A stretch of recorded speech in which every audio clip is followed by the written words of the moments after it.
Thank you all for coming to this lovely spot, and we're here today, of course, to see the marriage of Tex and Janese. We're all so excited about that.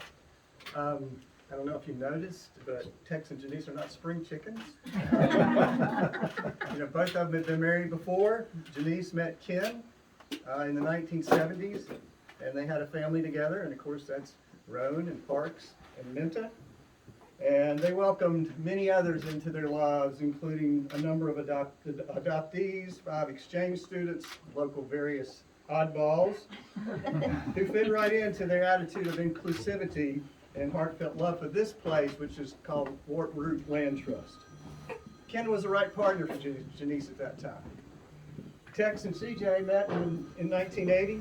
They traveled extensively inside and outside the United States, enjoying amazing adventures, going on epic bike rides, climbing mountains, kayaking crazy rivers.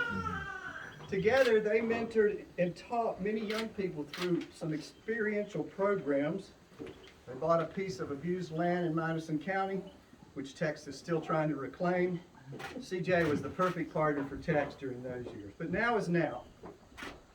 Tex and Janese have found each other, and they're pleased to share this beginning with you tonight. It's such a solemn and joyful occasion.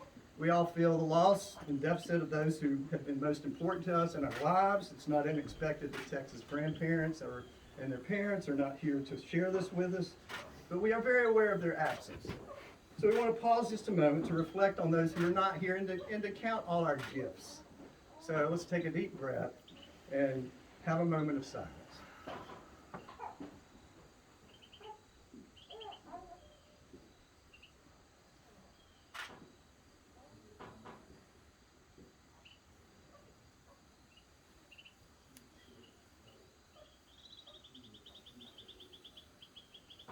Amen?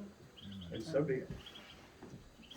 Now, Joe Poor, who we label, or Janese likes to label, as the family bard and troubadour, will share a song of reflection. Joe lived down at Wart Root for a number of years in the 1980s, and then when Janese and Ken moved to Bristol, Joe and his family were neighbors in Bristol with Ken and Janese. Joe's going to sing a song called Give Yourself to Love by Kate Wolf. Stand, I don't want to turn my back to you. We're going to sing. Yeah.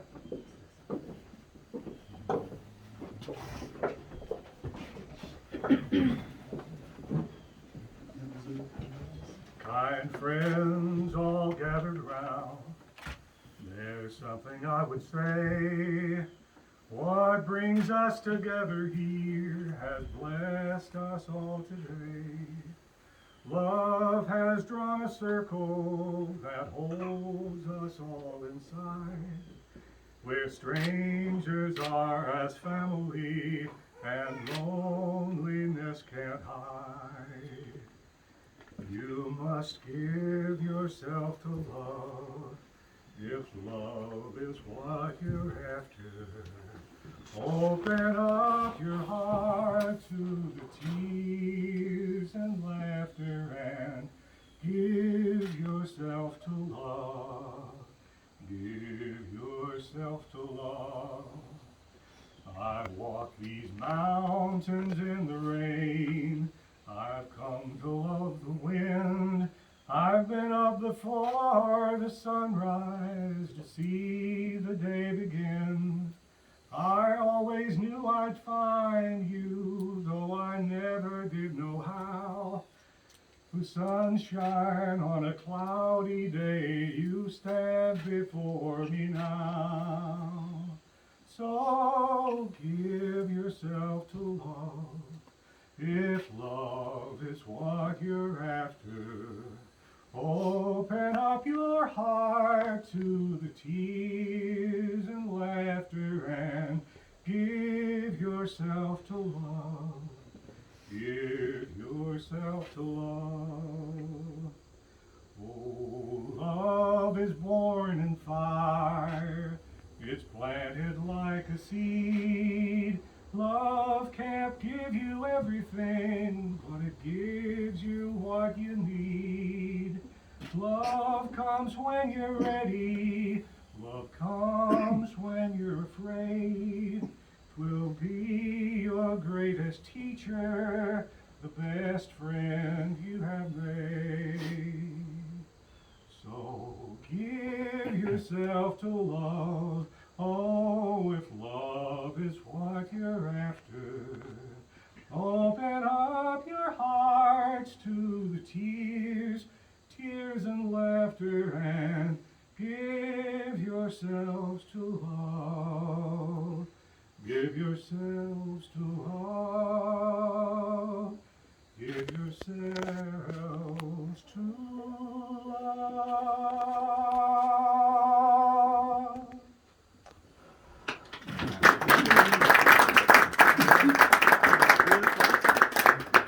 Nice job, Joe. Thank you. Now, Rowan is going to recite a poem. Yeah. So, a little context. Mom called me up and said, well, I reckon you're my most spiritual son, so you're going to have to cover the spiritual part of things. And I thought, oh boy, I want you to do a reading. And so she said I should do a reading from my tradition. So I'm a Buddhist, and Zen Buddhist to be specific. Zen doesn't tend to have a whole lot to say about romantic love. I told her this at the time. In Japan, where Zen comes from, they get the local priests who are the Shinto priests to do the marriages and the sort of ceremonies of life, and then the Buddhists sort of take care of the beginning and the end, and the sitting on the butts in the meantime. So I didn't know what to do, and I just combed through as many as I could, and then I realized, oh, it doesn't have a lot to say about love, but it has a lot to say about how you relate to each other. So Thich Nhat Hanh, who is a Buddhist from South Asia, has given us this poem, and it talks about how you relate to each other. And I think that it will. You are me.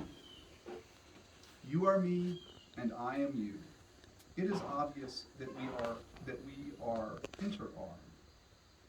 You cultivate the flower in yourself so that I will be beautiful. I transform the garbage in myself so that you do not have to suffer. I support you, you support me. I am here to bring you peace. You are here to bring me joy. Wow.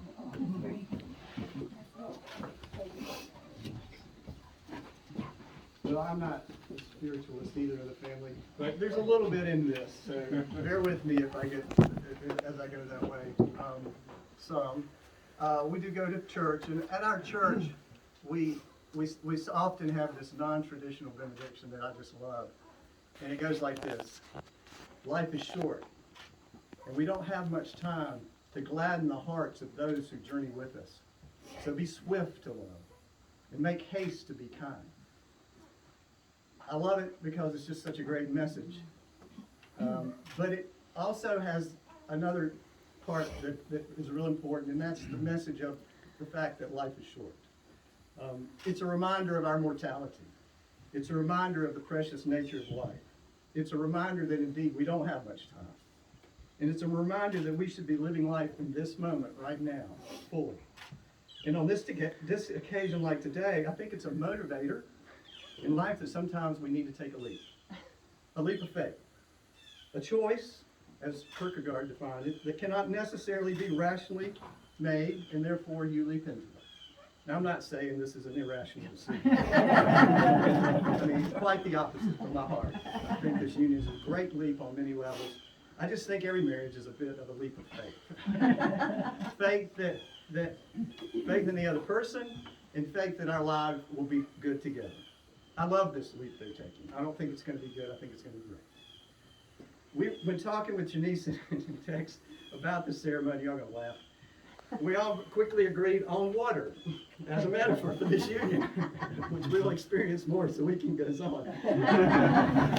2 sources of water from 2 farm springs bubbling out of the ground, flowing into 2 different creeks, running down hills into rivers of the mountains of Virginia, North Carolina, and Tennessee, and eventually joining together. Wartroot Farm is situated on the Raccoon branch of Blacks Creek. These 2 meet in the valley just behind us and join with Boozy Creek, which joins Reedy Creek and then empties into the Holston. As I thought about today and looked around for some inspiration to sum up and describe why I think what these two people see in each other and why they're willing to take this leap into each other's rivers, I found 2 sources I hope sum up why I think Tex is willing to join Janese on this river journey. One is from the Grateful Dead, and the other is from St. Paul's letter to the Hebrews.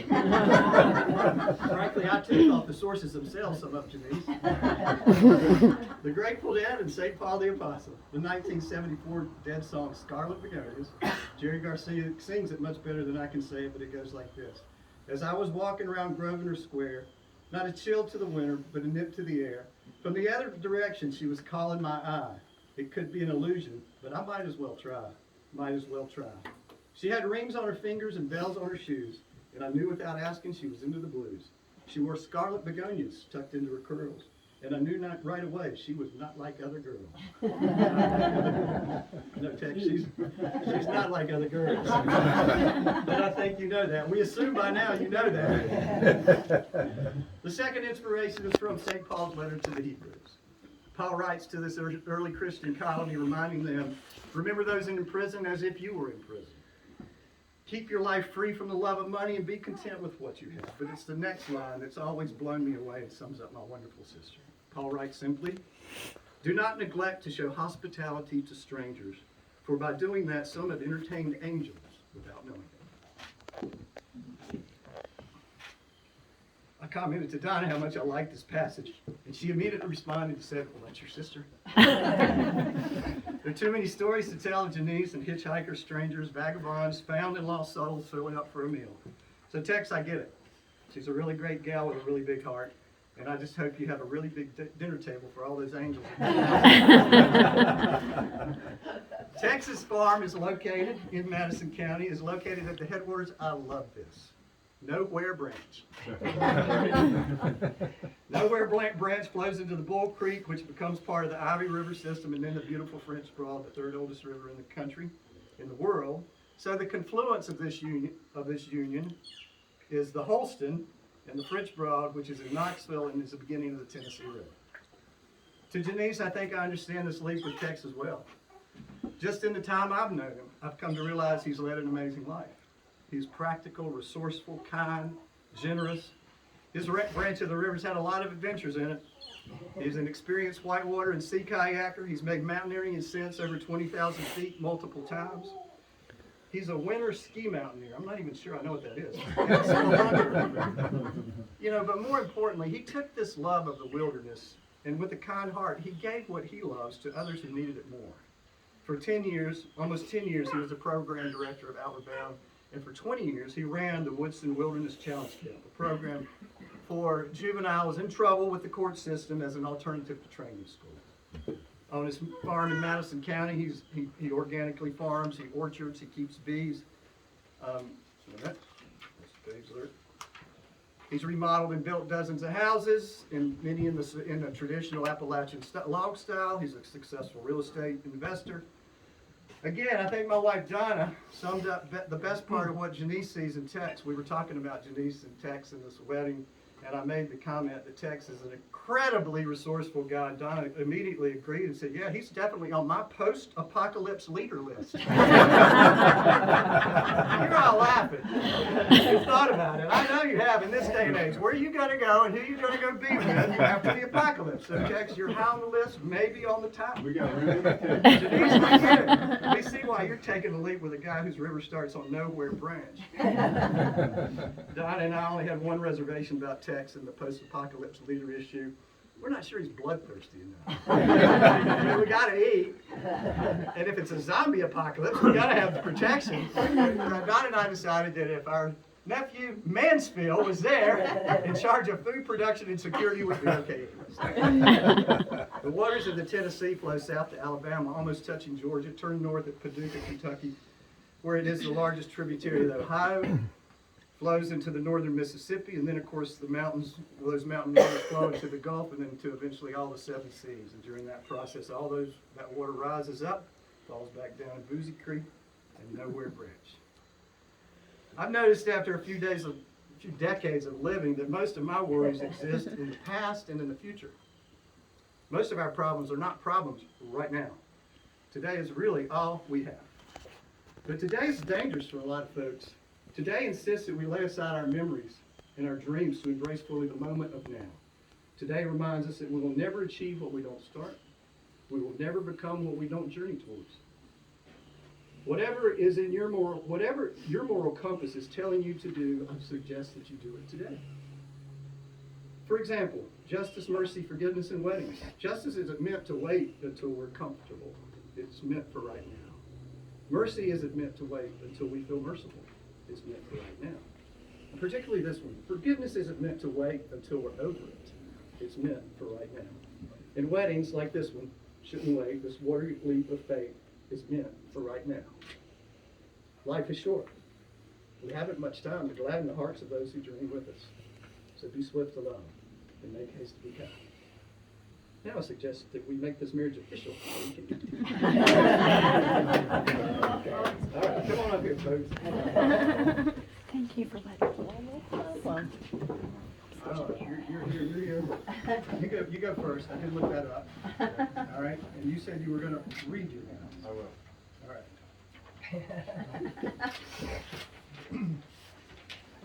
Today, Janese, in my heart, I promise that I will dream with you, walk with you, work with you, watch sunsets with you, hand in hand, wherever our journey and adventures lead in these next chapters of our lives. On our journey together, I promise to be respectful, honest, trustworthy, faithful, fun, hardworking, and patient. Together we'll make our dreams of a beautiful future come true. P.S. Let's only talk business after 9 p.m. if it's truly an emergency. And I will always let you pack the car.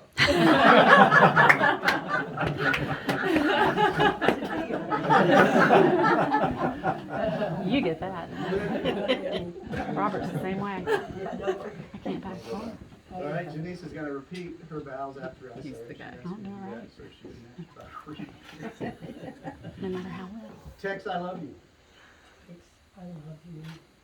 I pledge to do my best I pledge to do my best to always take your feelings to always take your feelings and needs into and consideration needs into consideration as we make decisions together. as we make decisions together.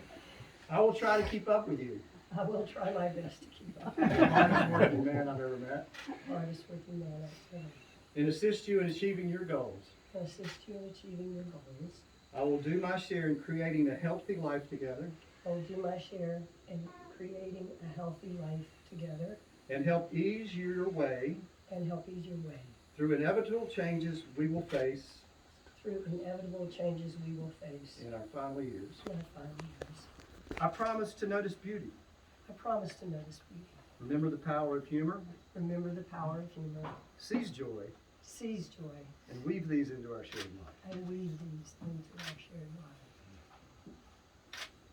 By the power of the Commonwealth of Virginia, which I actually have official this time, I get to now pronounce you both man and wife, and it's my pleasure. Thank you,